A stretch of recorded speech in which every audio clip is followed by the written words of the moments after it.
قرآن و سنت کے قوانین نہیں ہیں۔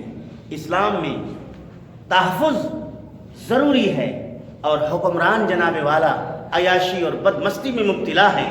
لوگ اپنے جنازے اور میتیں چوکوں پر لے کے 4 سے 5 دن تک بیٹھے ہوئے ہیں، کسی کے ٹیسٹ سے مس نہیں ہو رہا کہ کیا ہو رہا ہے۔ جگہ جگہ ملک میں دھرنے شروع ہو گئے ہیں، بڑی بدامنی پھیل گئی ہے، لیکن حکمرانوں کے کانوں میں چوں تک نہیں رہتی۔ اس کی وجہ یہی ہے کہ ان کو پتہ نہیں کہ ہماری ذمہ داری کیا ہے۔ حضرت عمر فاروق رضی اللہ تعالیٰ خلیفہ وقت، آپ نے کہا کہ مجھے بیت المال سے صرف 2 جوڑے کپڑے سالانہ چاہیے۔ کتنے؟ 2 جوڑے، ایک سردی کا ایک گرمی کا، 2 لباس، سردی کا لباس ہو اور گرمی کا، 2 لباس مجھے سالانہ چاہیے۔ اور وہ معمولی سا وظیفہ خوراک جو عام شہری کو دیا جاتا ہے بیت المال سے، وہ میرے گھر والوں کو دیا جائے، اور میں خدمت دین کروں گا اور یہ ریاست کی خدمت کروں گا۔ اور جب آپ کو 2 جوڑے دیے گئے، ان 2 جوڑوں میں سے آپ کے چادر پر 4 جو ہے پیوند لگے ہوئے تھے، اور آپ کے تہہ بند پر جناب والا 11 پیوند لگے ہوئے تھے۔ آپ نے چاہا کہ شام کا دورہ کروں، ملک شام جاؤں۔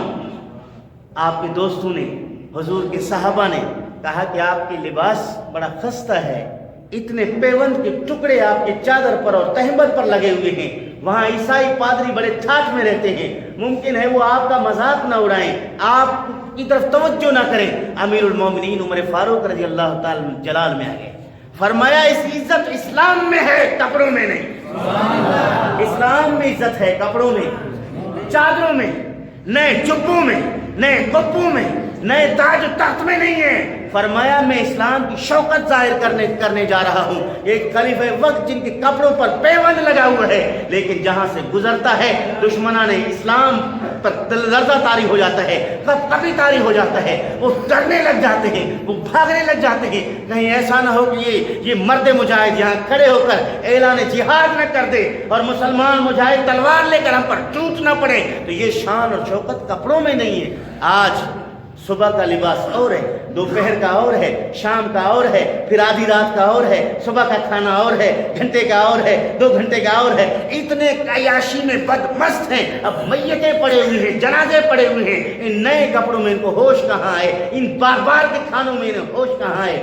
اگر ہوتا آج عمر فاروق کا نظریہ اور فکر، کہتا کہ اگر دریائے فرات کے کنارے ایک بکری کو بھیڑیا چیر ڈالے تو اس کا بھی جواب دے عمر فاروق ہوگا۔ قیامت کے دن مجھے اس بکری کے متعلق بھی مجھ سے سوال ہوگا، اس بکری کو نہر کے کنارے پر بھیڑیا نے کیوں چیرا، اس بھیڑیے کو جنگل بیابان کی طرف دھکیلنا چاہیے تھا، وہ آبادی کی طرف کیوں آیا، اس کا ذمہ دار بھی میں ہوں۔ تو عزیزان گرامی، ایک خلیفہ وہ ہے جو ایک درندے کو بھی کسی جانور پر حملہ آور ہونے کو اپنی ذمہ داری سمجھتا ہے۔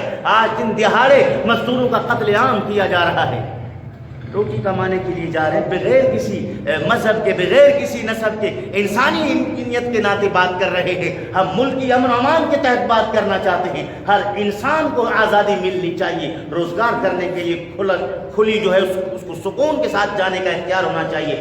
کوئی اپنے علاقے سے 1.5-2 کلومیٹر کا فاصلہ سفر طے نہیں کر سکتا اس ڈر سے۔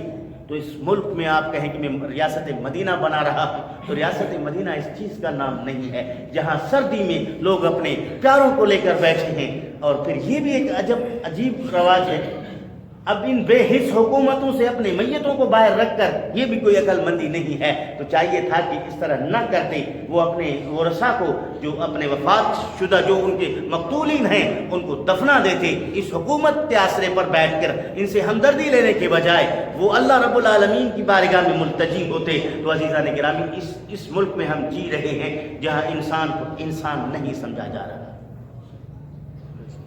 ہر چیز آپ کی مہنگی ہے، خون بالکل سستی، انسان کا قتل عام کوئی مسئلہ ہی نہیں ہے آج کے دور میں۔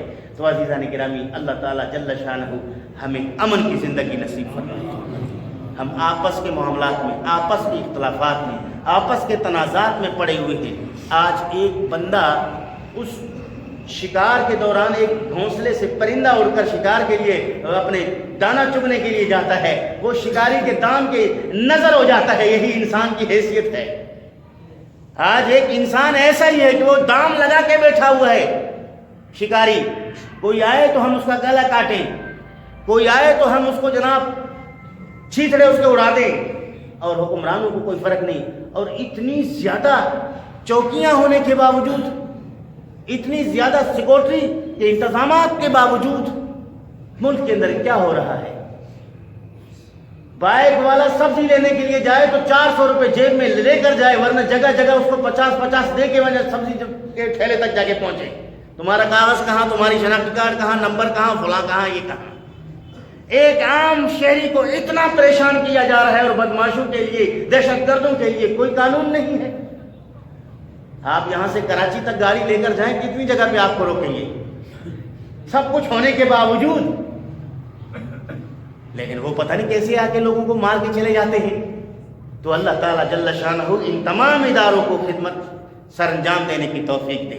ملک کے اندر امن امان کی ضرورت ہے، اس وقت اتحاد کی ضرورت ہے۔ اللہ تعالیٰ جل شانہ تمام مسلمانوں کو محفوظ رکھے، تمام پاکستانیوں کو محفوظ رکھے۔ کسی زمانے میں ہم کشمیر والے لوگوں کے مرنے پر روتے تھے، چیچنیا کے لوگوں کے مرنے پر روتے تھے، جناب والا بوسنیا کے ہم لوگوں کے مرنے پر روتے تھے، کسی اور علاقے کے مسلمانوں کے مرنے پر ہم روتے تھے۔ آج اپنے شہر اور اپنے گھر میں محفوظ نہیں۔ اللہ تعالیٰ جل شانہ ان حکمرانوں کو ہدایت دے۔